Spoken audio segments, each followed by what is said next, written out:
It's a big day, a lot of breaking news as we react and respond and get your analysis of last night's first and only vice presidential debate. Mike Pence effectively went after Kamala Harris, and he had to go after a moderator that was clearly biased in favor of Senator Harris. Mission accomplished, as the great Michael Goodwin put it over at the New York Post. Pence is a skilled and disciplined debater, and his understated manner masks a killer instinct. He was always good last night, terrific at times, and put on a clinic in how to methodically carve up an opponent. Now, whether it matters in the big scheme of things, it's a separate question. We shall see. But as Michael Goodwin put it, going into last night's showdown, Pence had two big jobs. One was to defend the Trump administration's actual record, especially its response to the pandemic. Two, convincingly paint the Joe Biden-Kamala Harris ticket as the most radical national nominees a major party has ever put forward. Check and check. Done and done. It was a big night and a great night for the Trump-Pence ticket. Kamala Harris wouldn't answer the question about packing the court, refusing to answer that the way Joe Biden did, which absolutely confirms they're going to do it. And one of the biggest moments, because I just saw a book on my desk. I think it was Kurt Schlichter who wrote the book about all the lies they've told about Donald Trump. There's so many lies they just repeat over and over again. That he has said all Mexicans are rapists. There was a big lie. There's so many. I mean, you know how long the list is. And one of them is he said there were good white supremacists and good neo-Nazis.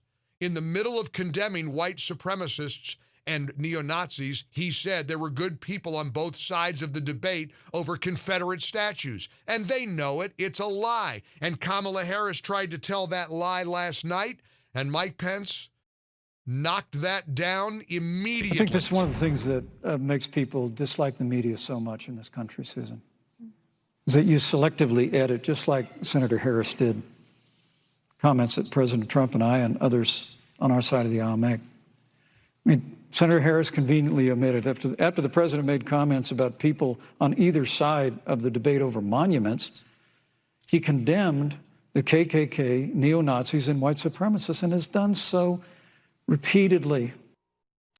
And he did that with, again, a sort of a subtle Midwestern charm in a way that, well, very different. I loved every second of it. I loved last night's debate so much, I can't even form the words adequately, I fear, to tell you how much I enjoyed the debate.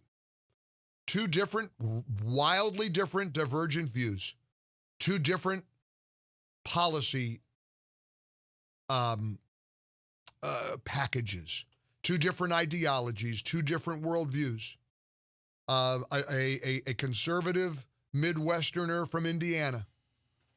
A radical liberal Democrat from San Francisco. I mean, there couldn't have been a better way to see the difference. And other than the bias that was pretty apparent by Susan Page from USA Today, it was pretty well run. It was largely uninterrupted. It largely gave us a chance to kind of get into the policy weeds. And that's okay. That's okay. I mean, it's so funny to watch a bald-faced lie play out in real time. Somehow Kamala Harris is trying to deny that Joe Biden will ban fracking. Listen to this exchange about fracking. It's their own position, and it's on their web. Listen to this. This was pretty remarkable. Joe Biden will not end fracking. He has been very clear about that. Senator Harris, you're entitled to your own opinion, but you're not entitled to your own facts. You yourself said on multiple occasions when you were running for president that you would ban fracking. Joe Biden looked at a supporter in the eye and pointed and said, I guarantee that we will abolish fossil fuels. I will repeat, and the American people know, that Joe Biden will not ban fracking.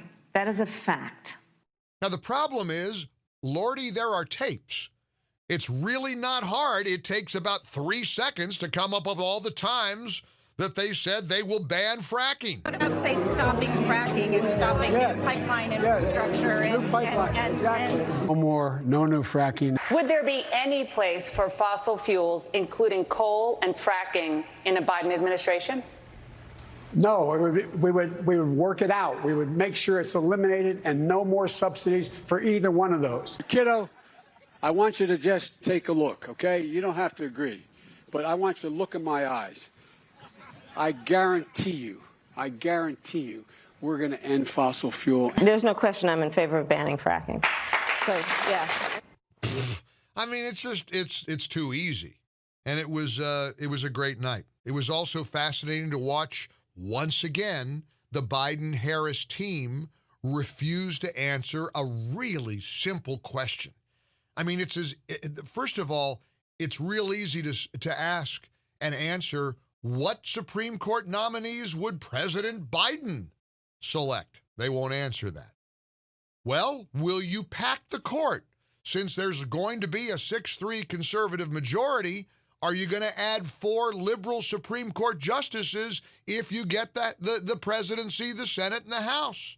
Came up again last night. Once again, Team Biden refuses to answer. You've refused to answer the question. Joe Biden has refused to answer the question. So I think the American people would really like to know, if Judge Amy Coney Barrett is confirmed to the Supreme Court of the United States, are you and Joe Biden, if somehow you win this election, going to pack the Supreme Court to get your way? Well, I'd like you to answer the question. Mr. Vice President, I'm speaking. I'm speaking. Okay. The American people are voting right now, and it should be their decision. Do you know that of the 50 people who President Trump appointed to the Court of Appeals for lifetime appointments, not one is black? That seems like a different subject, and that certainly is a non-answer. But I'm going to try that approach with every caller now. Guys, I'm going to do that. I'm speaking. Kay? Okay? I'm speaking. It's my turn. Okay? I'm speaking. I'm going to try that, because you wouldn't think I'm a jerk at all if I did that, would you? You wouldn't think I'm a big fat jerk at all if I said, I'm speaking. Okay? Okay. Wow. Bill O'Reilly even tweeted last night, Harris looks arrogant and foolish with a phony smile and head shake. Pence is killing her on the economic stats. This is Pence's strongest moment. Rich Lowry over at National Review said this is the best day for the Trump campaign in a while. Biden vulnerabilities finally on the economy, energy, and China were fully and clearly exposed. Frank Luntz last night on Fox News, after he had to suffer through Donna Brazile, Chris Wallace, and Brit Hume, who was squawking about Pence going long with some of his answers. Funny how Brit didn't seem to mind when Kamala Harris went long, plowed right through an answer, and because she said, I have something to say. And the moderator just sat there like mute. Okay, go ahead, Senator Harris. You've got the floor. It was unreal. But finally, we got to Frank Luntz and his group of 15 swing voters, his panel. These were all undecided voters. And Frank Luntz reported that the 15 swing voters from 8 different undecided states believed that Kamala Harris was abrasive and condescending, believed that Mike Pence did a better job explaining what the administration had done, and that the group was upset with Kamala Harris's reactions to Mike Pence, of the smiling, the smirking, the scowling. I'm just quoting Frank Luntz last night on Fox News. And again, thank goodness we got to him after that panel of misery on Fox News. Why didn't I go over to One America News? Huh? I'll learn. Even that new Newsnight thing. Maybe I'll go over there. Hey, welcome in. It is a Thursday, October 8th episode of The Mike Gallagher Show. We're in the ReliefFactor.com studios. Lines are already jammed, but hey, jump on board and wait your turn in line so I can say, I'm speaking, okay? I'm speaking.